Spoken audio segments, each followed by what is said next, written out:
10 ශ්‍රේණිය 10 වෙනි පාඩම. රසායනික බන්ධන. මම ඔබට සඳහන් කළා ආවර්තිතාවගුවේ 1 සිට 8 දක්වා කාණ්ඩවල මූලද්‍රව්‍ය සංයෝජනය වෙලා සෑදී ඇති සංයෝග එක බැගින් සූත්‍ර භාවිතයෙන් දක්වන්නට කියලා. ඉතින් පුතේ ඔබ එක්කෙනෙක් එක් සංයෝගයක් බැගින් ඉදිරිපත් කරන්නට ඕනේ එක් කාණ්ඩයට අදාළව. ඔබට මේ සඳහා ඔබේ පෙළ පොතේ වැඩිපුර සූත්‍ර සඳහන් වෙන 76, 77 සහ 133 පිටු උදව් කරගන්නට හැකි. ඊට අමතරව වෙනත් ඕනෑම පිටුවක් උදව් කරගන්නට හැකි.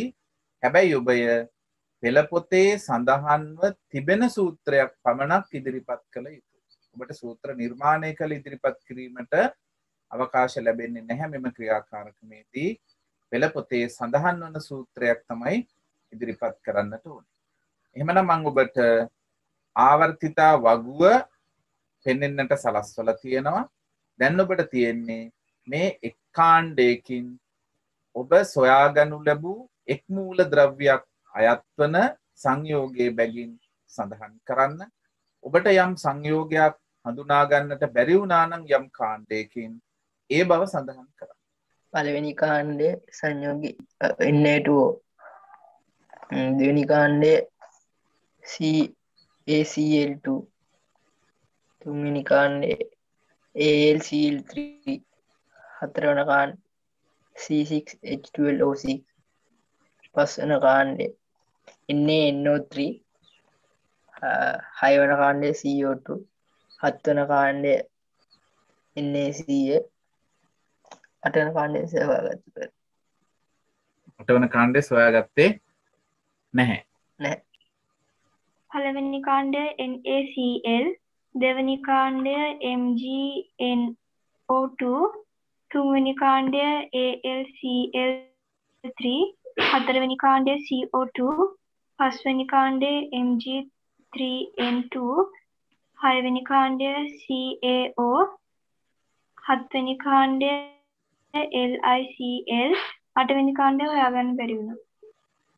පළවෙනි කාණ්ඩේ පොටෑසියම් හයිඩ්‍රොක්සයිඩ්, දෙවෙනි කාණ්ඩේ මැග්නීසියම් සල්ෆයිඩ්, තුන්වෙනි කාණ්ඩේ ඇලුමිනියම් ක්ලෝරයිඩ්, හතරවෙනි කාණ්ඩේ කාබන් ඩයොක්සයිඩ්, පස්වෙනි කාණ්ඩේ ෆොස්ෆරස් පෙන්ටක්ලෝරයිඩ්, හයවෙනි කාණ්ඩේ ලිතියම් ඔක්සයිඩ්, හත්වෙනි කාණ්ඩේ කැල්සියම් ක්ලෝරයිඩ්, අටවෙනි කාණ්ඩේ හොයාගන්න බැරි.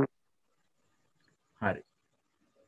පළවෙනි කාණ්ඩේ Na2O, දෙවෙනි කාණ්ඩේ Mg3N2, තුන්වෙනි කාණ්ඩය AlCl3, හතරවෙනි කාණ්ඩය CS2, පස්වෙනි කාණ්ඩය NO3, හයවෙනි කාණ්ඩය Na2O, හත්වෙනි කාණ්ඩය NaCl, අටවෙනි කාණ්ඩය හොයන්න බැරි වුණා.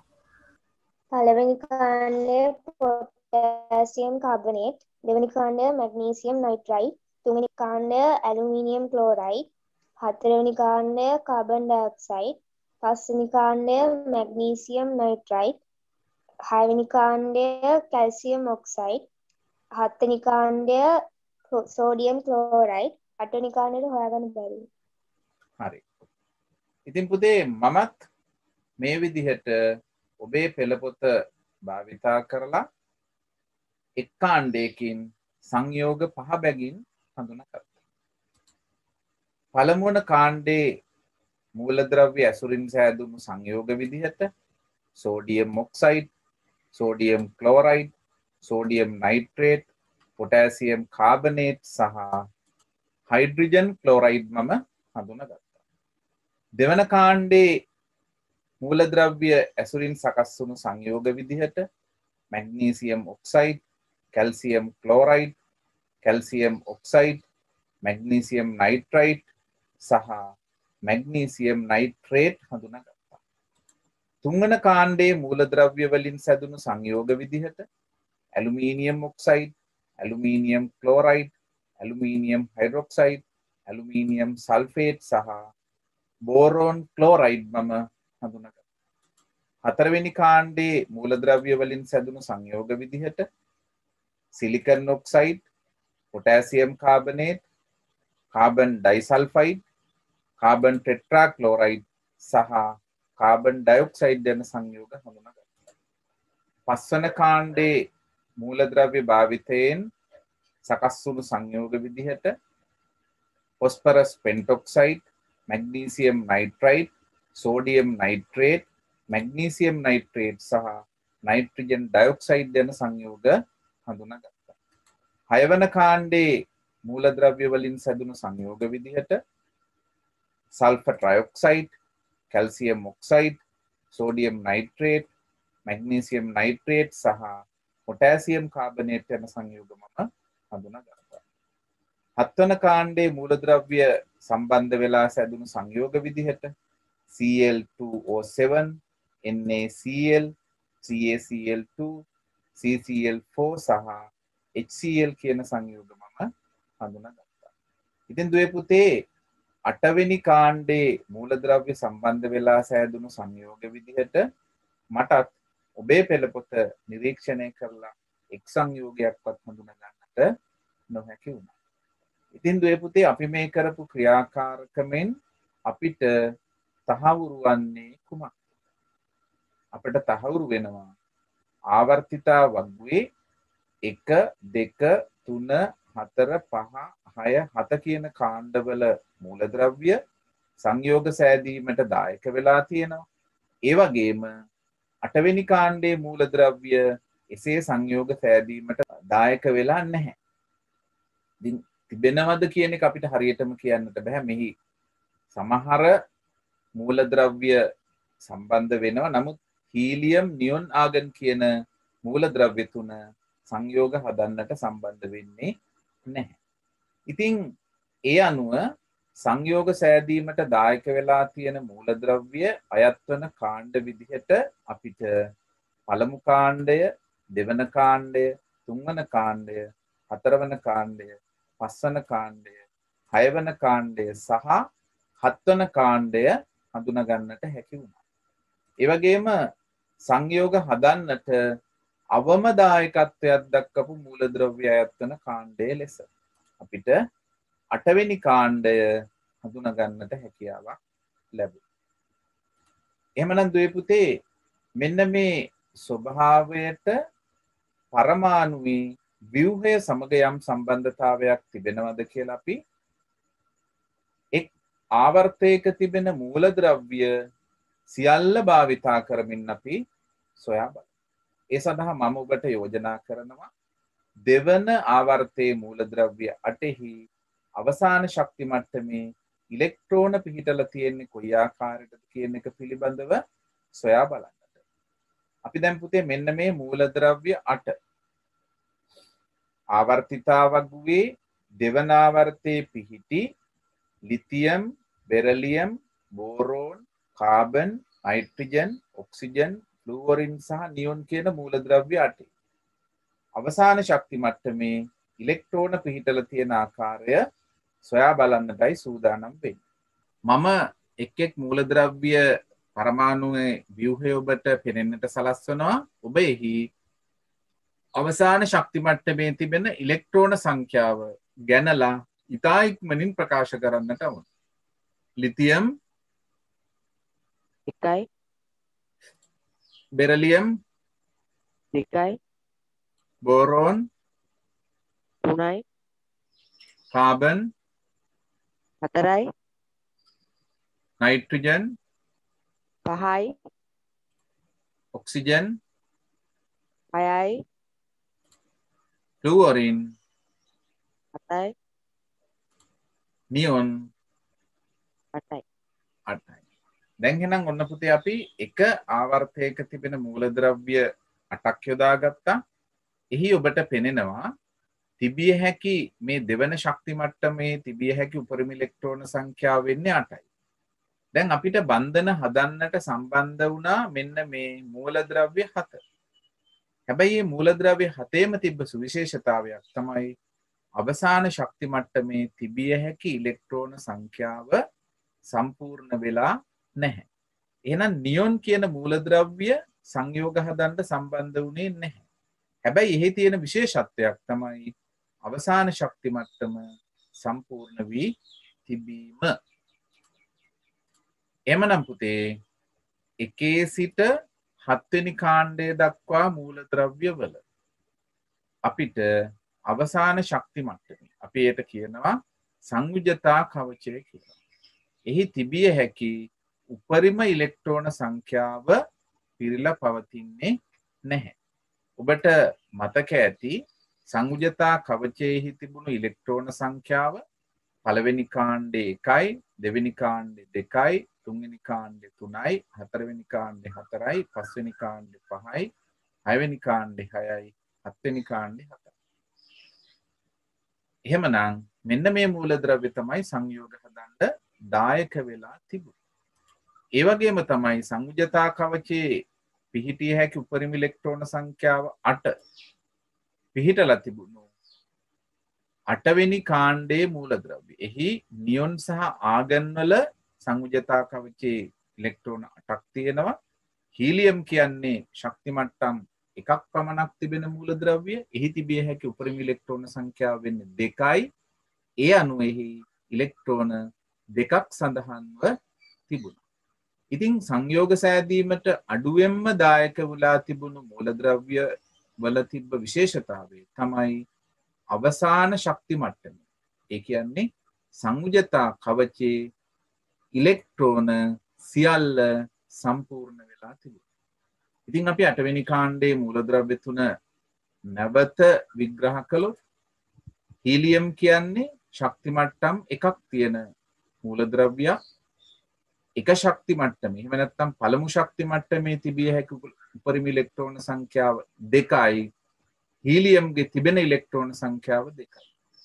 ශක්ති මට්ටම් දෙකක් තිබෙන මූලද්‍රව්‍යයක සංයුජතා කවචයේ තිබිය හැකි උපරිම ඉලෙක්ට්‍රෝන සංඛ්‍යාව 8යි. නියොන්ගේ 8ක් තිබෙනවා. ශක්ති මට්ටම් 3ක් තිබෙන මූලද්‍රව්‍යයක තුන්වන ශක්ති මට්ටමේ තිබිය හැකි උපරිම ඉලෙක්ට්‍රෝන සංඛ්‍යාව 8ක් වෙනකොට ආගන්ගේ ඒ ඉලෙක්ට්‍රෝන 8 තිබිලා තියෙනවා. ඒ කියන්නේ පුතේ සංයුජතා කවචයේ තිබිය හැකි උපරිම ඉලෙක්ට්‍රෝන සංඛ්‍යාව පිරීලා පවතින.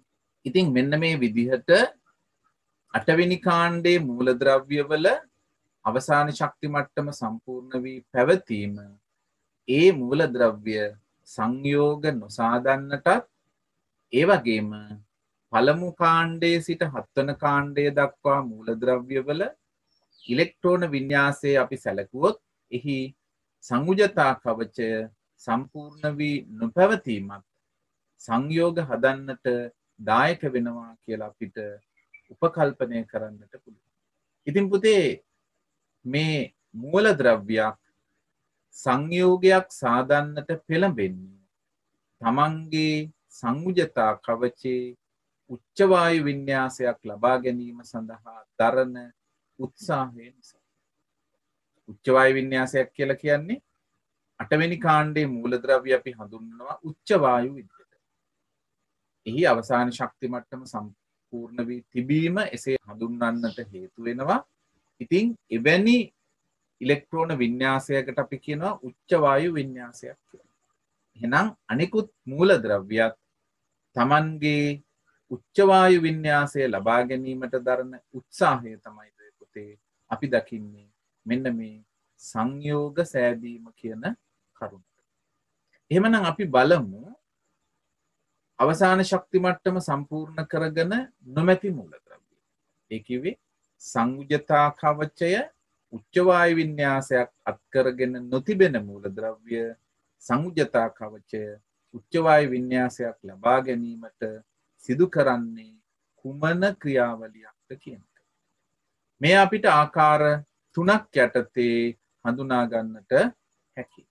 ඒ ආකාර 3 තමයි ඉලෙක්ට්‍රෝන ප්‍රදානය කිරීම සහ ඉලෙක්ට්‍රෝන ලබා ගැනීම.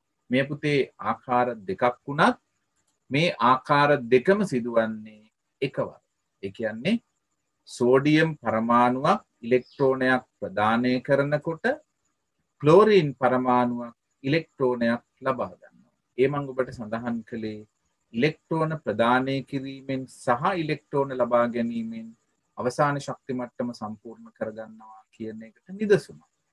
එතකොට නිදසුනෙන් ඔබට සනාථ වෙන කරුණක් තමයි ඉලෙක්ට්‍රෝන ප්‍රදානය කිරීම හෝ ඉලෙක්ට්‍රෝන ලබා ගැනීම කියන කරුණ පමණක් සිදු කළ නොහැකි.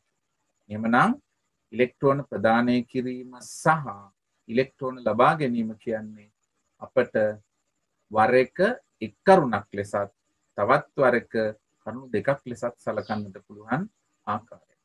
ඉතින් අපි තුන්වන අවස්ථාව විදිහට හඳුනා ගන්නවා ඉලෙක්ට්‍රෝන හවුලේ තබා ගැනීම. ඒතර පුතේ ඉලෙක්ට්‍රෝන හවුලේ තබා ගන්නවා කියලා කියන්නේ මෙන්න මේ ඔබට තිරයේ පෙනෙනවා ඔක්සිජන් පරමාණු දෙකක්. ඉලෙක්ට්‍රෝන හවුලේ තියාගෙන අවසාන ශක්ති මට්ටම සම්පූර්ණ කරගෙන තිබෙනවා. එහෙනම් හවුලේ තිබෙනවා නම් යම් ඉලෙක්ට්‍රෝන සංඛ්‍යාවක් ඒ ඉලෙක්ට්‍රෝන සංඛ්‍යාව මේ පරමාණු දෙකටම පොදුයයි අපි විශ්වාස කරනවා. නැත්නම් සලකනවා. දැන් බලන්න මේ ඉලෙක්ට්‍රෝන හතර දෙදෙනාටම අයිති නම් 6යි 8යි. මේ පරමාණු අවසාන ශක්ති මට්ටම ඉලෙක්ට්‍රෝන 8 බවට පත් වෙනවා. මේ පරමාණුවේ අවසාන ශක්ති මට්ටම ඉලෙක්ට්‍රෝන 8 බවට පත් වෙනවා. එහෙනම් මෙතන 4යි 6යි 8යි. ඒ විදිහට අපි ඉලෙක්ට්‍රෝන හවුලේ තබාගෙන අවසාන ශක්ති මට්ටම සම්පූර්ණ කරගන්නකත් හැකියි. ඉතින් පුතේ මේ පාඩමෙන් අපි ඉගෙන ගන්නේ මෙන්න මේ විදිහට ඉලෙක්ට්‍රෝන ප්‍රදානය කිරීමෙන් සහ ලබා ගැනීමෙන් අවසාන ශක්ති මට්ටම සම්පූර්ණ කරගන්නේ කොහොමද කියන එක. ඉලෙක්ට්‍රෝන හවුලේ තබා ගැනීමෙන් අවසාන ශක්ති මට්ටම සම්පූර්ණ කරගන්නේ කොහොමද කියන කරුණ. එහෙමනම් අපි පළමුව අධ්‍යයනය කරමු ඉලෙක්ට්‍රෝන ප්‍රදානය කිරීමෙන් හා ඉලෙක්ට්‍රෝන ලබා ගැනීමෙන් අවසාන ශක්ති මට්ටම සම්පූර්ණ කරගන්නේ කෙසේද කියන එක. මේ සඳහා මම නිදසුනක් විදිහට ඔබට ඉදිරිපත් කරනවා සෝඩියම් පරමාණුවක් හා ක්ලෝරීන් පරමාණුවක් අවසාන ශක්ති මට්ටම සම්පූර්ණ කරගන්න ආකාරය. මෙන්න මම සෝඩියම් පරමාණුවේ ඉලෙක්ට්‍රෝන පිහිටන ආකාරය ඇඳලා තියෙනවා. එය අපි විග්‍රහ කළොත් සෝඩියම් කියන්නේ පරමාණුක ක්‍රමාංකය 11. ඒ කියන්නේ එහි ප්‍රෝටෝන සංඛ්‍යාව 11යි. ප්‍රෝටෝන වල ආරෝපණය ධන 11යි. ඒ නිසා සෝඩියම් පරමාණුවක් සතුව ධන ආරෝපණ 11ක් තිබෙනවා. ඒ වගේම ඔබට පෙනෙනවා පළමු ශක්ති මට්ටමේ ඉලෙක්ට්‍රෝන දෙකක්, දෙවන ශක්ති මට්ටමේ ඉලෙක්ට්‍රෝන 8ක් සහ දෙවන ශක්ති මට්ටමේ එක් ඉලෙක්ට්‍රෝනයක් බැගින් ඉලෙක්ට්‍රෝන 11ක් පවතිනවා. ඉලෙක්ට්‍රෝන ඍණාරෝපණ බැවින් සෝඩියම් පරමාණුව සතුව ඍණාරෝපණ 11ක් තිබෙනවා. ඉතින් මෙයාගේ ධනාරෝපණ 11ක් සහ ඍණාරෝපණ 11ක් තිබීම හේතුවෙන් මේ පරමාණු අපිට උදාසීන පරමාණුවක් ලෙස සලකන්නට හැකියි. ඒ වගේම අපි බලමු ක්ලෝරීන් පරමාණු. ක්ලෝරීන් පරමාණුව කියලා කියන්නේ පරමාණුක ක්‍රමාංකය 17ක් වන මූලද්‍රව්‍ය. ඔබ දන්නවා පරමාණුක ක්‍රමාංකය 17ක් වෙනකොට එහි තිබෙන ප්‍රෝටෝන සංඛ්‍යාව 17යි. එහෙනම් එහි ආරෝපණ ස්වභාවය ධන 17යි. ඉලෙක්ට්‍රෝන අපි සැලකුවොත් ඉලෙක්ට්‍රෝන වල ඍණ 17ක ආරෝපණයක් තිබෙනවා. පළමු ශක්ති මට්ටමේ ඉලෙක්ට්‍රෝන දෙකක්, දෙවන ශක්ති මට්ටමේ ඉලෙක්ට්‍රෝන 8ක්, තුන්වන ශක්ති මට්ටමේ ඉලෙක්ට්‍රෝන 7ක් ආදී වශයෙන් ඉලෙක්ට්‍රෝන 17ක් ක්ලෝරීන් පරමාණු සතුව පවතිනවා. එහෙමනම් පුතේ සමස්ත ආරෝපණය ක්ලෝරීන් වලත් ශුන්‍ය වෙනවා. ඒ අනුව එයත් උදාසීන පරමාණුවක් බවට පත් වෙනවා. ඒ නිසායි අපි සාමාන්‍ය භාවිතයේදී ස්වභාවයේ පවතින සෝඩියම් පරමාණුවක් උදාසීන සෝඩියම් පරමාණුවක් ලෙසත් ක්ලෝරීන් පරමාණුවක් උදාසීන ක්ලෝරීන් පරමාණුවක් ලෙසත් හඳුන්වනු ලබන්නේ. ඉතින් පුතේ අපි දැන් බලමු මේ සෝඩියම් පරමාණු එක ඉලෙක්ට්‍රෝනයක් ක්ලෝරීන්ට ලබා දුන්නා නම් දැන් සෝඩියම්ගේ අවසාන ශක්ති මට්ටමේ තිබූ ඉලෙක්ට්‍රෝනය නැහැ. ඒ නිසා දැන් සෝඩියම්ගේ තිබෙන ආරෝපණ අපි ගණනය කළොත් මෙයාගේ තිබුණු ප්‍රෝටෝන 11 එසේම පවතිනවා. දැන් එයාගේ ඉලෙක්ට්‍රෝන පවතින්නේ 10යි. අවසාන ශක්ති මට්ටමේ තිබුණු ඉලෙක්ට්‍රෝන එයා ප්‍රදානය කළ නිසා. දැන් මේ අනුව එයාගේ ආරෝපණ ගණනය කළොත් අපිට ධන ආරෝපණ එකක වෙනසක් තිබෙනවා. ඒ කියන්නේ ධන 11ත් ඍණ 10ත් අතර වෙනස ධන 1යි. මේ නිසා මෙන්න මේ පරමාණුව දැන් අපි හඳුන්වනවා ධන එකක ආරෝපණයක් සහිත පරමාණුවක් කියලා. ආරෝපණයක් සහිත පරමාණුවක් පුතේ අපි හඳුන්වනවා අයනයක් කියලා. එහෙමනම් මේ සෝඩියම් පරමාණුව දැන් අපට හැඳින්විය හැකි ධන අයනයක් විදිහට. එහෙනම් සෝඩියම් ධන අයනයේ විදිහට අපි මේ පරමාණු හඳුන්වනවා. ඒ වගේම තමයි ක්ලෝරින් පරමාණුව ගැන අපි සොයා බැලුවා. ක්ලෝරින් පරමාණුවේ තිබුණු ප්‍රෝටෝන සංඛ්‍යාව එසේම පවතිනවා ධන 17යි. එයාට දැන් ඉලෙක්ට්‍රෝන එකක් අලුතින් ලැබුණ නිසා ඍණ 18ක් වෙනවා. ඒ අනුව එයාගේ සමස්තාරෝපණය ඍණ එකක් බවට පත් වෙනවා. එහෙමනම් පුතේ දැන් ක්ලෝරින් පරමාණුවේ ඍණ එකක ආරෝපණයක් සහිත වෙනවා.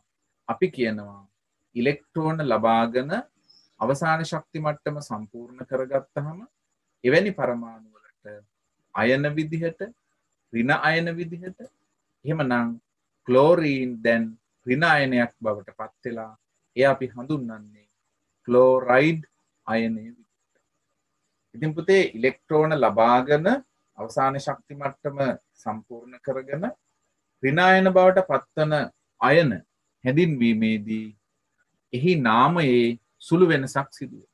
ක්ලෝරීන් ක්ලෝරයිඩ් වෙනවා. ඔක්සිජන් ඔක්සයිඩ් වෙනවා. ෆ්ලූවරින් ෆ්ලෝරයිඩ් වෙනවා. අයඩින් අයඩයිඩ් වෙනවා. එතකොට මෙන්න මේ විදිහට අඟට අයිඩ් කියන ශබ්දයක් එකතු වෙනවා කියන කරුණත් මතක තියාගන්න.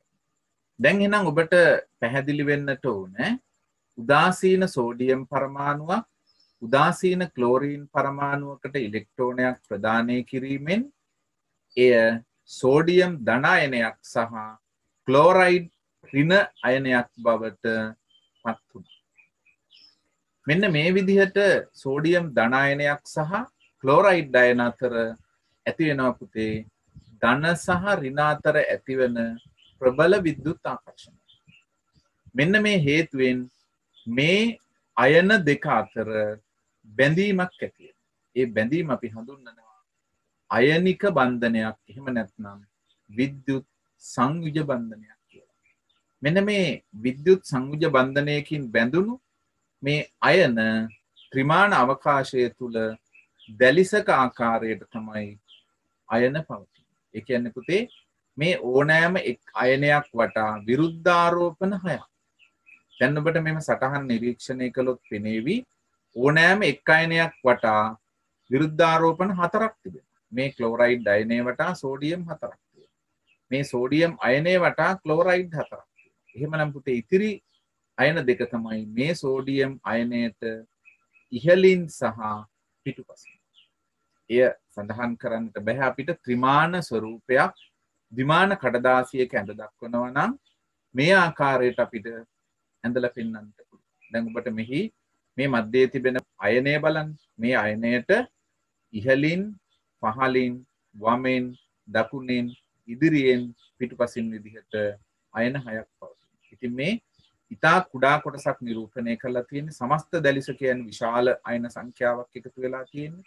එහි මෙන්න මේ ආකාරයට සෑම අයනයක් වටාම විරුද්ධාරෝපණ අයන 6 බැගින් පිහිටලා දැලිසක් විදිහට පවතිනවා. ඒ දැලිසක පැවැත්ම තමයි දුවේ පුතේ අපිට සෝඩියම් ක්ලෝරයිඩ් කියන සංයෝගයේ විදිහට එහෙම නැත්නම් එදිනදා ජීවිතයේ අපේ ආහාරයට එකතු කරගන්න ලුණු අපිට ලැබෙනවා. මේ තිබෙන්නේත් එය එසේ පිහිටන ආකාරය දැක්වීමට සකස් කළ ආකෘතියක්. එහෙනම් මතක තියාගන්න පුතේ මේවා ආකෘති සැබෑම ස්වරූපයන් නෙමෙයි. ඒකට මේවා ඊටා තදින් බැඳිලා තියෙන මේ වාගේ අවකාශ නැහැ මේවා අතර. මෙහෙම අවකාශ නැහැ. ඊටා සමීපව ප්‍රබල ලෙස විද්‍යුත් ආකර්ෂණයකින් බැඳිලා තමයි පවතින්නේ. ඉතින් දුවේ පුතේ අපි ඔබේ ශ්‍රේණියේදී මෙන්න මේ අයනික බන්ධන සඳහා සෝඩියම් ක්ලෝරයිඩ් අයනික දැලිස සාධන ආකාරය පමණක් අධ්‍යයනය කරන්නට නියමිතයි. එමනම් පුතේ අපි මෙතෙක් සාකච්ඡා කළේ පරමාණුවක් ඉලෙක්ට්‍රෝන පිට කිරීමෙන් සහ ඉලෙක්ට්‍රෝන ලබා ගැනීමෙන් අවසාන ශක්ති මට්ටම සම්පූර්ණ කරගන්න ආකාරය. අපි දැන් සාකච්ඡා කරන්නට බලාපොරොත්තු වෙනවා ඉලෙක්ට්‍රෝන හවුලේ තබා ගැනීමෙන් අවසාන ශක්ති මට්ටම සම්පූර්ණ කරගන්න ආකාරය. අපි මේ සම්බන්ධයෙන් සරලව ඔබට හැඳින්වීමක් කරා තුන්වන පාඩමේ පදාර්ථයේ ව්‍යුහයේ පාඩමේ. අපි එහිදී විද්‍යුත් ඍණතාවය පිළිබඳ අදහස් දක්වන අවස්ථාවේදී සඳහන් කළා පරමාණුවක් සහසංයුජ බන්ධන මගින් ඉලෙක්ට්‍රෝන හවුලේ තබා ගන්න අවස්ථාවේදී හවුලේ තබා ගන්නා ඉලෙක්ට්‍රෝන යුගලය තමා දෙසට ඇද ගැනීමට ඇති හැකියාව විද්‍යුත් ඍණතාවයේ විදිහට. එහෙමනම් දැන් ඔබට මෙන්න මේ සහසංයුජ බන්ධන කුමන ආකාරයටද සකස් වෙන්නේ කියන එක පිළිබඳව අපි අධ්‍යයනය කරන්නට බලාපොරොත්තු වෙන්නේ. හොඳයි. මේ විදිහට ඉලෙක්ට්‍රෝන හවුලේ තබා ගනිමින් පරමාණු අතර බන්ධන හටගන්න ආකාරයක් විදිහට සහසංයුජ බන්ධන හඳුන්වා දෙන්නට පුළුවන්. ඉතින් එතනදී එකම වර්ගයේ පරමාණු අතර ඉලෙක්ට්‍රෝන හවුලේ තබා ගැනීමෙන් එහෙම නැත්නම් වර්ග දෙකක පරමාණු අතර ඉලෙක්ට්‍රෝන හවුලේ තබා ගැනීමෙන් එයාලගේ අවසාන ශක්ති මට්ටම උච්ච වායු වින්‍යාසයක් බවට පරිවර්තනය කරගන්නට හැකියි. ඉතින් පුතේ නිදසුනක් විදිහට අපි ගත්තොත් එකම වර්ගයේ පරමාණු අතර ඉලෙක්ට්‍රෝන හවුලේ තබා ගැනීමෙන් සහසංයුජ බන්ධන වලින් බැඳුණු පරමාණු අපි හඳුන්වනවා අණුවක් විදිහට. ඉතින් ඒවා සම්බන්ධ වෙලා තියෙන්නේ එකම වර්ගයේ පරමාණු අතර නම් ඒවා හඳුන්වන්නේ අපි සමපරමාණුක අණු විදිහට. ඒ වගේම වර්ග දෙකක පරමාණු අතර ඉලෙක්ට්‍රෝන හවුලේ තබාගෙන තියෙනවා නම් එම පරමාණු පුකුරු අපි හඳුන්වන්නේ විෂම පරමාණුක අණු විදිහට. ඉතින් දුවේ පුතේ ඔබ 9 ශ්‍රේණියේදී 8 ශ්‍රේණියේදී මේ සමපරමාණුක අණු සහ විෂම පරමාණුක අණු පිළිබඳව ඉතාම සරලව අධ්‍යයනය කරලා තිබෙනවා. ඉලෙක්ට්‍රෝන හවුලේ තබා ගනිමින් අවසාන ශක්ති මට්ටම සම්පූර්ණ කර ගැනීම දෙආකාරයකට අපි හඳුනා ගමු. එකම වර්ගයේ පරමාණු අතර ඉලෙක්ට්‍රෝන හවුලේ තබා ගැනීම සහ වර්ග කිහිපයක පරමාණු අතර ඉලෙක්ට්‍රෝන හවුලේ තබා ගැනීම විදිහට. ඉතින් එකම වර්ගයේ පරමාණු අතර ඉලෙක්ට්‍රෝන හවුලේ තබාගෙන සාධන අණු අපි හඳුන්වන්නේ සම්පරමාණුක අණු විදිහට. ඒ වගේම වර්ග කිහිපයක පරමාණු අතර ඉලෙක්ට්‍රෝන හවුලේ තබා ගත්තහම සෑදන අණු අපි හඳුන්වන්නේ විෂම පරමාණුක අණු විදිහට. සමපරමාණුක අණුවකට බන්ධනය සඳහා සාමාන්‍යයෙන් සම්බන්ධ වෙන්නේ පරමාණු දෙකයි. එය තුනක් වන අවස්ථා කලාතුරකින් තියෙනවා. ඕසෝන් වාගේ අවස්ථාවකදී නමුත් එය අස්ථායි. විෂම පරමාණුක අණුවකට සම්බන්ධ වෙන පරමාණු සංඛ්‍යාව වෙනස් වෙනවා. ඒ වෙනස් වෙන ආකාරය අපි පසුව සොයා බලමු. ඉතින් ඔබට සමපරමාණුක අණු විදිහට හයිඩ්‍රජන්, ෆ්ලුවරින්, ක්ලෝරින්, ඔක්සිජන් සහ නයිට්‍රජන් කියන සමපරමාණුක අණු සාදෙන ආකාරය අධ්‍යයනය කරන්නට නියමිතයි. ඒ වගේම විෂම පරමාණුක අණු විදිහට හයිඩ්‍රජන් සහ ක්ලෝරින් අතර හයිඩ්‍රජන් ක්ලෝරයිඩ්, නයිට්‍රජන් සහ හයිඩ්‍රජන් අතර ඇමෝනියා, හයිඩ්‍රජන් සහ ඔක්සිජන් අතර ජල අණුව, කාබන් සහ හයිඩ්‍රජන් අතර මෙතේන් අණුව, කාබන් සහ ක්ලෝරින් අතර කාබන් ටෙට්‍රා ක්ලෝරයිඩ් කියන අණුව අපිට හඳුනා ගන්නට හැකි වෙනවා. අපි පුතේ පළමුවෙන්ම එකම වර්ගයේ පරමාණු අතර ඉලෙක්ට්‍රෝන හවුලේ තබාගෙන අවසාන ශක්ති මට්ටම සම්පූර්ණ කරන ආකාරය සොයා බලන්නටයි දැන් සූදානම් වෙන්නේ.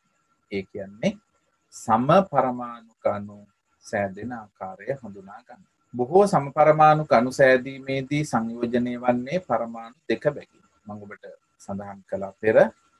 ඒ නිසා ඔබේ නිර්දේශය තුල තිබෙන නිදසුන් සඳහා ඔබ සමපරමාණුක අණුවක් සෑදීමේදී ඒට සහභාගී කරන පරමාණු සංඛ්‍යාව ලෙස පරමාණු දෙකක් යොදා ගන්න. ඉතින් ඒ විදිහට අපි මූලද්‍රව්‍ය කිහිපයක සමපරමාණුක අණු සෑදෙන ආකාරය සාකච්ඡා කරන්නටයි සූදානම් වෙන්නේ. හයිඩ්‍රජන් කියන මූලද්‍රව්‍යයේ පරමාණුක ක්‍රමාංකය 1යි. ඒ නිසා එහි ඉලෙක්ට්‍රෝන වින්‍යාසය වෙන්නේ 1යි. ඉලෙක්ට්‍රෝන වින්‍යාසයේ එකක් වන පරමාණුක අවසාන ශක්ති මට්ටම සම්පූර්ණ කරගන්නට එයාට තවත් අවශ්‍ය වෙන්නේ ඉලෙක්ට්‍රෝන එකයි. ඒ නිසා යා හවුලට ලබා දෙන ඉලෙක්ට්‍රෝන සංඛ්‍යාවත් එකයි. අපි මෙන්න මේ ආකාරයට සටහනකින් ඇදලා පෙන්නමු. එක හයිඩ්‍රජන් පරමාණුවක් තවත් හයිඩ්‍රජන් පරමාණුවක් සමග සම්බන්ධ වෙලා මේ ආකාරයට හයිඩ්‍රජන් අණුවක් අපි හදමු. එහෙනම් අණුවක් සෑදීමේදී එක් පරමාණුවක් හවුලට ලබා දෙනවා එක ඉලෙක්ට්‍රෝනයක්, අනෙත් පරමාණුවක් හවුලට ලබා දෙනවා එක ඉලෙක්ට්‍රෝනයක්. එතකොට මේ ඉලෙක්ට්‍රෝන දෙකම දෙන්නටම පොදුයි. මෙයාලගේ හවුලට ලබා දුන්නට පස්සේ වෙනත් ඉලෙක්ට්‍රෝන නැති නිසා මේ වටේ වෙනත් ඉලෙක්ට්‍රෝන අඳින්නේ නැහැ.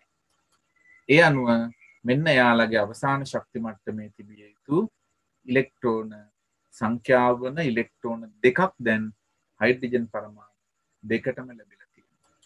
එහෙමනම් හයිඩ්‍රජන් අණුවේ සූත්‍රය වෙන්නේ H2. ඒ කියන්නේ හයිඩ්‍රජන් පරමාණු දෙකක් සහසංයෝජ බන්ධනයෙන් බැඳිලා සකස් වෙලා තියෙනවා. අපි ෆ්ලුවරින් ගත්තොත් ෆ්ලුවරින් කියන්නේ පරමාණුක ක්‍රමාංකය 9 වන මූලද්‍රව්‍යය. එහි ඉලෙක්ට්‍රෝන වින්‍යාසය 2.7. එහෙනම් එයාගේ අවසාන ශක්ති මට්ටමේ දැනට ඉලෙක්ට්‍රෝන 7ක් තිබෙනවා. එහෙනම් උච්ච වායු වින්‍යාසයක් ලබා ගන්නට මෙයා තව එක ඉලෙක්ට්‍රෝනයක් ලබා ගත යුතුයි. ඒ නිසා ෆ්ලුවරින් පරමාණුවක් සහසංයෝජ බන්ධන හදනකොට හවුලට ලබා දෙන ඉලෙක්ට්‍රෝන සංඛ්‍යාව වෙන්නේ 1යි. ෆ්ලුවරින් පරමාණු දෙක අපි එකක් තිත් විදිහටත් අනිත් කෙනාගේ ඉලෙක්ට්‍රෝන කතිර විදිහටත් සලකුණු කරනවා. ඒ අනුව හවුලේ තිබෙන ඉලෙක්ට්‍රෝන යුගලය මෙසේ දක්වන්නට පුළුවන්. එක පරමාණුවක් හවුලට එකක් දෙනවා. ඒ නිසා හවුලට ඉලෙක්ට්‍රෝන දෙකක් තියෙනවා. ඒ ඉලෙක්ට්‍රෝන දෙකම දෙදෙනාටම පොදු වීම හේතුවෙන් දැන් මේ ෆ්ලුවරින් පරමාණුවේ ඉලෙක්ට්‍රෝන සංඛ්‍යාව 8ක් වෙනවා. මේ ෆ්ලුවරින් පරමාණු ඉලෙක්ට්‍රෝන සංඛ්‍යාවත් 8ක් බවට පත් වෙනවා. ඒ අනුව ෆ්ලුවරින් අණුවේ සූත්‍රය වෙන්නේ F2. ෆ්ලුවරින් පරමාණු දෙකක් සහසංයෝජ බන්ධනයකින් බැඳුණු අණුවක් ලෙසයි ෆ්ලුවරින් පවතින. ඊළඟට ක්ලෝරින්. දැන් මම ඔබෙන් අහනවා මේ අණුව සකස් කරගන්නට අවශ්‍ය කරන තොරතුරු. ඔබ එය සඳහන් කරන්නට ඕන. ක්ලෝරීන් පරමාණුවේහි පරමාණුක ක්‍රමාංකය කීයද? 17යි. 17යි. එහෙනම් එයාගේ ඉලෙක්ට්‍රෝන කීයක් තියෙනවද? 17ක්. 17ක්. එහෙනම් ක්ලෝරීන්ගේ ඉලෙක්ට්‍රෝන වින්‍යාසය මොකක්ද? 2 8 7. 2 8 7. දැන් එයාගේ අවසාන ශක්ති මට්ටම සම්පූර්ණ කරගන්න එයාට තව ඉලෙක්ට්‍රෝන කීයක් අවශ්‍යද? එකක්. එකක් අවශ්‍යයි. ඒ නිසා එයා හවුලට ඉලෙක්ට්‍රෝන කීයක් ලබා දෙනවද? එකක්. එකයි. දැන් එහෙනම් අපිට පුළුවන් මේ විදිහට ක්ලෝරීන් පරමාණු දෙක ඇඳලා එක් පරමාණුවක් තිත් වලින් අනික් පරමාණුවක් කතිර වලින් ඇඳලා අණුව මේ විදිහට මේ අණුව ඇඳට පස්සේ පුතේ හොඳින් බලන්න මෙයාගේ අවසාන ශක්ති මට්ටමේ ඉලෙක්ට්‍රෝන 8 දැන් සම්පූර්ණ වෙනවා. මෙයාගේත් අවසාන ශක්ති මට්ටමේ ඉලෙක්ට්‍රෝන 8 සම්පූර්ණ වෙනවා. හොඳට ඔබ මේ සටහනක් ඇඳායින් පසුව මේ අවසාන ශක්ති මට්ටමේ ඉලෙක්ට්‍රෝන ගැනලා බලන්න ඕනේ. හවුලේ තිබෙන ඒවාත් සමග 8ක් පවතිනවාද කියලා. මේ තවත් ආකාරයකට ඇඳලා තියෙනවා. එහි අපි තිත් වලින් පමණක් ඇඳලා තියෙනවා. හැබැයි එක් තිතක් කළු පාටෙනුත් අනෙක් තිත නිල් පාටෙනුත් ඇඳලා තියෙනවා. එහෙමනම් මේ පරමාණු දෙක එකිනෙකට හඳුනා ගැනීමට හැකිවන පරිදි ඉලෙක්ට්‍රෝන වල ස්වභාවයන් හඳුනා ගැනීමට හැකිවන පරිදි ඔබ ඉලෙක්ට්‍රෝන ලකුණු කරන්නට ඕන. දැන් සාමාන්‍ය ක්ලෝරීන් පරමාණුවේ ඉලෙක්ට්‍රෝන වින්‍යාසය 2.8යි 7යි 2.8යි 7යි. හැබැයි යා අණුවක් සාදාගත්තට පසුව මේ පරමාණුවේ ඉලෙක්ට්‍රෝන වින්‍යාසය දැන් 2.8යි 8 බවට පත් වෙලා තියෙනවා. කොහොමද? හවුලට ඉලෙක්ට්‍රෝන දෙකක් තියෙනවා 2යි 4යි 6යි. එහෙමනම් පෙර සඳහන් කළා මෙයා එක්කෙනෙක් හවුලට දෙන්න එක ඉලෙක්ට්‍රෝනයක්. මෙයා හවුලට දෙන්න එක ඉලෙක්ට්‍රෝනයක්. ඒ අනුව මෙයාගේ අවසාන ශක්ති මට්ටම ඉලෙක්ට්‍රෝන 8 වීමෙන් ඉලෙක්ට්‍රෝන වින්‍යාසය 2 8 8 බවට පත් කරගෙන ස්ථායි තත්වයට පත් වෙලා තිබෙනවා ක්ලෝරීන් අණුවක් විදිහට. එහෙනම් ක්ලෝරීන් අණුවේ සූත්‍රය වෙන්නේ Cl2. අපි ඔක්සිජන් අණුව සාධනාකාරය කතා කරමු. හරි පුතේ. කියන්න ඔක්සිජන් වල පරමාණුක ක්‍රමාංකය කීයද කියලා? 8යි. 8යි. එහෙනම් කියන්න ඔක්සිජන්ගේ ඉලෙක්ට්‍රෝන වින්‍යාසය කීයද කියලා? 2යි 6යි. 2යි 6යි. එතකොට එයාට අවසාන ශක්ති මට්ටම සම්පූර්ණ කරගන්නට තව ඉලෙක්ට්‍රෝන කීයක් අවශ්‍යද? 2ක්. 2ක්. එහෙනම් ඔක්සිජන් පරමාණුවක් ඉලෙක්ට්‍රෝන හවුලේ තබා ගැනීමකදී හවුලට ඉලෙක්ට්‍රෝන කීයක් ලබා දෙනවද? 2යි. 2යි. එහෙනම් දැන් පුතේ අපි මේ විදිහට එම සටහන අඳින්නට පුළුවන්. සාමාන්‍ය උදාසීන පරමාණුවක 2යි 6යි 2යි 6යි අණුවක් බවට පත් වුනහම එක්කෙනෙක් හවුලට ඉලෙක්ට්‍රෝන 2ක් ලබා දෙන නිසා මේ තිබ්බ 6න් ඉලෙක්ට්‍රෝන 2ක් ලබා දෙනවා. එතකොට තව ඉතුරු වෙලා තියෙන්නේ 4යි. මෙයත් එයාගේ 6න් ඉලෙක්ට්‍රෝන 2ක් හවුලට දුන්න තව තියෙන්නේ 4යි. ඒ නිසා හවුලේ ඉලෙක්ට්‍රෝන සංඛ්‍යාව 4ක් බවට අවසාන ශක්ති මට්ටමේ ඉතිරි ඉලෙක්ට්‍රෝන සංඛ්‍යාව 4ක් බවටත් පත් වෙනවා. ඒ අනුව එයාගේ ඉලෙක්ට්‍රෝන සංඛ්‍යාව 8ක් බවට පත් වෙන අවසාන ශක්ති මට්ටම. ඉලෙක්ට්‍රෝන වින්‍යාස සාමාන්‍ය පරමාණුවක 2යි 6 බවට පත් වෙලා තියෙද්දී අණුවේ පවතින පරමාණු වල ඉලෙක්ට්‍රෝන වින්‍යාස 2යි 8 බවට පත් වෙලා තියෙනවා. මේ අනුව ඔක්සිජන් පරමාණු දෙකක් එකිනෙක සම්බන්ධ වෙලා අණුවක් සාදන විට එහි සූත්‍රය වෙන්නේ O2 විදිහට. අපි ඊළඟට නයිට්‍රජන් මූලද්‍රව්‍ය අණුවක් සාධනාකාරය හඳුනා ගන්න. කියන්න පුතේ නයිට්‍රජන් වල පරමාණුක ක්‍රමාංකය කීයද කියලා? 7යි. 7යි. එහෙනම් එයාගේ ඉලෙක්ට්‍රෝන වින්‍යාසය කොහොමද? 2යි 5යි. 2යි 5යි. එහෙනම් එයාට අවසාන ශක්ති මට්ටම සම්පූර්ණ කරගන්නට තව ඉලෙක්ට්‍රෝන කීයක් අවශ්‍යද? 3ක්. 3ක් අවශ්‍යයි. ඒ නිසා එයා හවුලට ඉලෙක්ට්‍රෝන කීයක් ලබා දෙනවද? 3ක්. 3ක් ලබා දෙනවා. එහෙමනම් දැන් අපිට පුළුවන් නයිට්‍රජන් පරමාණු දෙකක් ඇඳලා හවුලේ තිබෙන නයිට්‍රජන් අණුව අඳින්න. ඔබට පේනවා නයිට්‍රජන්ගේ අවසාන ශක්ති මට්ටමේ ඉලෙක්ට්‍රෝන 5යි. මෙයාගෙත් 5යි. හවුලට එයා ලබා දෙනවා කො ඉලෙක්ට්‍රෝන 3ක්. මෙයත් ඉලෙක්ට්‍රෝන 3ක් ලබා දීමෙන් හවුලේ ඉලෙක්ට්‍රෝන 6ක් පවතිනවා. හවුලේ ඉලෙක්ට්‍රෝන 6ක් පවතිනකොට ඉලෙක්ට්‍රෝන 3ක් දුන් නිසා එයාට තව ඉතිරි වෙලා තියෙන ඉලෙක්ට්‍රෝන 2 අපේ ඉලෙක්ට්‍රෝන 2 මේ ආකාරයට පිටින් යනවා. හැබැයි පුතේ හවුලේ 6ක් තිබෙනවා. එය දෙදෙනාටමයි. මෙයාන් ළඟ ඉතිරිව ඉලෙක්ට්‍රෝන 2ක් නැත්නම් ඉලෙක්ට්‍රෝන යුගලක් අපි හඳුන්වනවා එකසර ඉලෙක්ට්‍රෝන යුගලක් කියලා. එහෙනම් එක් පරමාණුවකට එකසර ඉලෙක්ට්‍රෝන යුගලක් බැගින් ඉතිරිව තිබෙනවා. එකසර ඉලෙක්ට්‍රෝන යුගලත් සමග හවුලේ තිබෙන ඉලෙක්ට්‍රෝන සමග එයාගේ අවසාන ශක්ති මට්ටම 8ක් බවට පත් වෙලා ඉලෙක්ට්‍රෝන වින්‍යාසය උච්ච වායු වින්‍යාසයක් අත්පත් කරගෙන තියෙනවා 2 8 විදිහට. මේ පරමාණුවේ ඉලෙක්ට්‍රෝන වින්‍යාසය 2 8 බවට පත්වීමෙන් නයිට්‍රජන් අණුවක් නයිට්‍රජන් පවතින ස්ථායී ආකාරයේ බවට පත් වෙලා තිබෙනවා. ඒ නිසායි පුතේ අපි නයිට්‍රජන් අණුවේ සූත්‍රය N2 ලෙස සඳහන් කරන්නේ. දැන් මෙන්න මේ විදිහට අපි බන්ධන සාධනාකාරය අධ්‍යයනය කළා.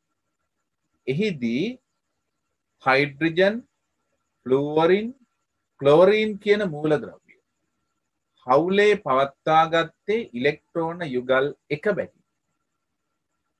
ඒ නිසා මේ විදිහට හවුලේ ඉලෙක්ට්‍රෝන යුගලක් පවතිනවා නම් එය අපි බන්ධනයක් ලෙස සලකනවා. ඒ අනුව ඒක බන්ධන සහිත අණු විදිහට හයිඩ්‍රජන්, ෆ්ලුවරින් සහ ක්ලෝරීන් අපි අඳිනු ලැබූ අණු වලින් වෙන් කරගන්නට හැකියි. ඒ වගේම ඔබට මතකයි අපි ඔක්සිජන් අණුව අඳිනකොට ඔක්සිජන් අණුවේ ඉලෙක්ට්‍රෝන යුගල් 2ක් අපි හවුලේ තබා ගන්නවා. ඔක්සිජන් පරමාණු 2ක් අතරේ බන්ධන 2ක් පවතිනවා. එය අපි හඳුන්වනවා ද්විත්ව බන්ධනයක් විදිහට. එහෙනම් ඔක්සිජන් ද්විත්ව බන්ධන සහිත සංයෝගයකට නිදසුනක් වෙනවා. නයිට්‍රජන් පරමාණු දෙකක් අතර ඉලෙක්ට්‍රෝන යුගල් 3ක් හවුලේ තබා ගන්නවා අපි අඳින ලද සටහන් වල නිරීක්ෂණය කළා. ඒ අනුව ඉලෙක්ට්‍රෝන යුගල් 3ක් යනු බන්ධන 3ක්. එය අපි හඳුන්වනවා ත්‍රිත්ව බන්ධනයක් සහිත සංයෝගයක් විදිහට. ඒ අනුව ත්‍රිත්ව බන්ධන සහිත නයිට්‍රජන් අණුව හඳුනා ගන්නවා. මේ විදිහට සමපරමාණුක අණුවල ව්‍යුහය අපිට දක්වන්නට පුළුවන් ආකාර එකක් අපි හඳුනාගත්තා. ඒ ආකාරය තමයි රූප සටහනක් මගින් දැක්වීම. දැන් ඔබ මේ කරන් ලැබුවේ රූප සටහනක් මගින් දක්වන ලද කාර්යය. මේ රූප සටහන පුතේ ඒට සම්බන්ධ වන පරමාණු සියල්ල අඳින්නට ඕනේ. අණුවේ සියලු ශක්ති මට්ටම් අඳින්නට ඕනේ. ඒ නිසා සංකීර්ණ ස්වභාවයක් ගන්න හැම නැත්නම් වැඩි ඉඩ ප්‍රමාණයක් ගන්න. මේ අපි අඩු කරගනිමින් වඩාත් කෙටි ක්‍රම කීපයකට අනුගත වන්නටයි දැන් සූදානම් වෙන්නේ. ඊළඟට අපිට පුතේ තිත්කතිර සටහනක් මගින් අණුවක ව්‍යුහය ඇඳලා පෙන්වන්නට පුළුවන්. තිත්කතිර සටහනක් කියලා කියන්නේ අවසාන ශක්ති මට්ටමේ තිබෙන ඉලෙක්ට්‍රෝන පමණක් සටහනට යොදා ගන්න. එහෙනම් අවසාන ශක්ති මට්ටමේ තිබෙන ඉලෙක්ට්‍රෝන පමණක් යොදා ගනිමින් ඒවායේ කක්ෂා අඳින්නේ නැතුව එක් පරමාණුවක ඉලෙක්ට්‍රෝන තිත් මගිනුත් අනෙක් පරමාණු ඉලෙක්ට්‍රෝන කතිර මගිනුත් ඇඳ දැක්වීම තමයි තිත්කතිර සටහන කියන්නේ. තිත්කතිර සටහනේදී බලාපොරොත්තු වෙන්නේ අණුවේ ව්‍යුහය පමණයි. එහෙනම් සම්බන්ධ වන පරමාණු ඇඳීම අවශ්‍ය වෙන්නේ නැහැ. ඊළඟට තිත්කතිර සටහනේ තිබ්බේ එක් පරමාණුවක් තිත් මගින් ඇඳලා අනිත් පරමාණුව කතිර මගින් ඇඳීමනේ. මේ පරමාණු දෙකේම ඉලෙක්ට්‍රෝන තිත් මගින් පමණක් අඳිනවා නම් අපි එය හඳුන්වනවා ලුයිස් තිත් ව්‍යුහය කියලා. එතකොට බන්ධනය සඳහා සම්බන්ධ වුණ ඉලෙක්ට්‍රෝන යුගලය අපි කෙටි ඉරකින් දක්වනවා නම් එවැනි සටහනක් හඳුන්වන්නේ ලුයිස් ව්‍යුහය කියලා. එතකොට මින් වඩාත්ම සරලම ව්‍යුහය වෙන්නේ ලුයිස් ව්‍යුහය. අපි බලමු කොහොමද ඒ ආකාර අඳිනු ලබන්නේ කියලා. ඔබ දැන් රූප සටහන අඳින්නට දන්නවා. ඉතින් අපි හයිඩ්‍රජන් පරමාණුවේ තිත්කතිර සටහන අඳින්නේ කොහොමද කියලා බලමු. ඒ සඳහා පළමුවෙන්ම කරන්නේ පරමාණු දෙකේ සංකේත දෙක ලියනවා. ඊට පස්සේ අපි අර සඳහන් කරගත් තොරතුරු වලට අනුව එක් පරමාණුවක් හවුලට ලබා දෙනවා එක ඉලෙක්ට්‍රෝනයක්, අනෙත් පරමාණුව හවුලට ලබා දෙනවා තවත් ඉලෙක්ට්‍රෝනයක්. එම ඉලෙක්ට්‍රෝන යුගල අඳුන් ලැබුවා. හැබැයි දැන් ඔබ දන්නවා හයිඩ්‍රජන් පරමාණුවකට තිබුණ එක ඉලෙක්ට්‍රෝනයයිනේ. ඒ ඉලෙක්ට්‍රෝනය බන්ධනයට දුන්න නිසා වෙනත් ඉලෙක්ට්‍රෝන කිසිවක් එයාට ඉතිරිව නැහැ. ඉතින් මේ ලුයිස් ව්‍යුහය අඳිනකොට හයිඩ්‍රජන් සංකේත ඇඳලා අපි ඉලෙක්ට්‍රෝන යුගලයම තිත් මගින් දක්වනවා. මේ තිබෙන්නේ බන්ධන ඉලෙක්ට්‍රෝන යුගලය. ඉතින් බන්ධන ඉලෙක්ට්‍රෝන යුගලය කෙටිරකින් දැක්වීම මම ඔබට සඳහන් කළා ලුයිස් ව්‍යුහය. ඔන්න පුතේ හයිඩ්‍රජන් අණුවේ ලුයිස් ව්‍යුහය අඳින ආකාරය. අපි ෆ්ලුවරින් අඳින්නේ කොහොමද කියලා බලමු. ඔබ රූප සටහන අඳිනු ලැබුවා. එහිදී ෆ්ලුවරින් පරමාණු දෙකක් අතරේ හවුලේ තබාගෙන තිබුණේ එක් ඉලෙක්ට්‍රෝන යුගලයක් පමණයි. ෆ්ලුවරින්ගේ අවසාන ශක්ති මට්ටමේ ඉලෙක්ට්‍රෝන 7ක් තිබීම හේතුවෙන් හවුලට එක් ඉලෙක්ට්‍රෝනයක් ලබා දුන්නාම තව ඉලෙක්ට්‍රෝන 6ක් ඉතිරිව තිබෙනවා. එම ඉලෙක්ට්‍රෝන 6 අපි මේ ආකාරයට වටේ අඳින්නට ඕන. ඒ වගේම අනිත් පරමාණුවේ ඉලෙක්ට්‍රෝන 6 මේ ආකාරයට වටේ අඳින්නට ඕන. නමුත් දැන් ඔබට පැහැදිලිව පෙනෙනවා මෙයාගේ අවසාන ශක්ති මට්ටමේ ඉලෙක්ට්‍රෝන 8ක් තිබෙනවා කියන එකත් මෙයාගේත් අවසාන ශක්ති මට්ටමේ ඉලෙක්ට්‍රෝන 8ක් තියෙනවා කියන එක. එක් පරමාණුවක් කතිර වලින් දක්වා එක් පරමාණුවක් තිත් වලින් දක්වා පරමාණු දෙකේම ඉලෙක්ට්‍රෝන යුගලය තිත් වලින් දක්වලා ඉතිරි ඉලෙක්ට්‍රෝන සියල්ලම අපි මේ ආකාරයට තිත් වලින් දැක්වීම තමයි ලුයිස් තිත් ව්‍යුහය කියලා කියන්නේ. ඔබට පේනවා මේ තිබෙන්නේ හවුලේ තිබෙන ඉලෙක්ට්‍රෝන යුගලය. හැබැයි දැන් මෙයාගේ අට ඉලෙක්ට්‍රෝන අෂ්ටකය සම්පූර්ණ බව ඔබට පේනවා. මෙයාගේ ඉලෙක්ට්‍රෝන අෂ්ටකයත් සම්පූර්ණ බව ඔබට පේනවා. ඉතින් මෙම සටහන පුතේ ලුයිස් ව්‍යුහයට යනකොට අපි සංකේත දෙක සටහන් කරලා මේ හවුලේ තිබෙන ඉලෙක්ට්‍රෝන යුගලය කෙටීරකින් දක්වනවා. ඉන් අනතුරුව මෙයාගේ මේ තියෙන ඉලෙක්ට්‍රෝන 6ත් මෙයාගේ මේ ඉතිරි ඉලෙක්ට්‍රෝන 6ත් අපි තිත් මගින් දක්වනවා. බන්ධනය සඳහා දක්වා ඇති කෙටි ඉරෙහි ඉලෙක්ට්‍රෝන දෙකක් නිරූපණය වෙනවා. 4යි 6යි 8යි. අපි ඊළඟට බලමු ක්ලෝරීන් අඳින්නේ කොහොමද කියලා. මං හිතනවා ඔබට දැන් ක්ලෝරීන් අඳින ආකාරය නම් ඊටාම සරල වෙන්නට ඕනේ. ඇයි අපි දැන් ෆ්ලුවරින් නැන්දනේ. අවසාන ශක්ති මට්ටම පමණක් අඳිනවා නම් ක්ලෝරීන් සහ ෆ්ලුවරින් කියන සටහන් දෙකෙහි වෙනස් වන්නේ සංකේත දෙක පමණයි. හවුලට තිබුණේ ඉලෙක්ට්‍රෝන යුගලයයි. අවසාන ශක්ති මට්ටමේ තව ඉතිරි වැත්තේ ඉලෙක්ට්‍රෝන 6යි.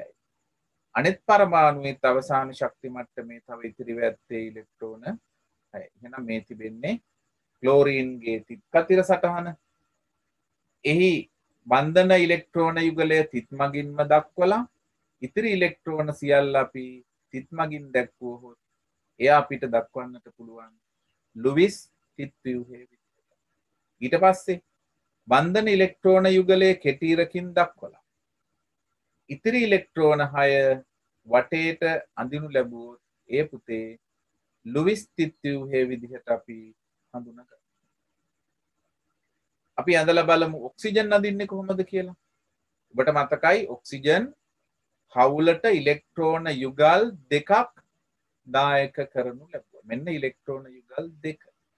අවසාන ශක්ති මට්ටමේ ඉලෙක්ට්‍රෝන 6ක් තිබුණු ඔක්සිජන් හවුලට ඉලෙක්ට්‍රෝන දෙකක් දුන්නා කියන්නේ තව යාට ඉතිරි වෙලා තියෙන ඉලෙක්ට්‍රෝන යුගල් දෙකයි. ඒ දෙක අපි මේ ආකාරයට වටේට අඳින්නට ඕනේ. ලුයිස් තිත් ව්‍යුහයේදී කරන්නේ මේ හවුලේ තිබෙන ඉලෙක්ට්‍රෝන 4ම තිත් වලින් දක්වනවා. වටේ තිබෙන ඉලෙක්ට්‍රෝන සියල්ලත් අපි තිත් වලින් දක්වනවා. එහෙනම් මෙය ලුයිස් තිත් ව්‍යුහය ලෙස හඳුන්වනවා. ලුයිස් ව්‍යුහයේදී මෙයාගේ හවුලේ තිබෙන ඉලෙක්ට්‍රෝන යුගල් දෙක අපි කෙටි දෙකක් මගින් දක්වනවා. එතකොට මෙයාගේ ඉතිරි වෙලා තියෙන තව ඉලෙක්ට්‍රෝන යුගල් දෙකයි අනිත් පරමාණුවේ ඉලෙක්ට්‍රෝන යුගල් දෙකයි. මෙය එයාගේ ලුයිස් ව්‍යුහයේ විදිහට හඳුනගන්නවා. අපි නයිට්‍රජන් ඇඳලා බලමු. නයිට්‍රජන් පරමාණු ඔබට මතකයි ඉලෙක්ට්‍රෝන යුගල් 3ක් හවුලේ තබා ගන්නු ලැබුවා.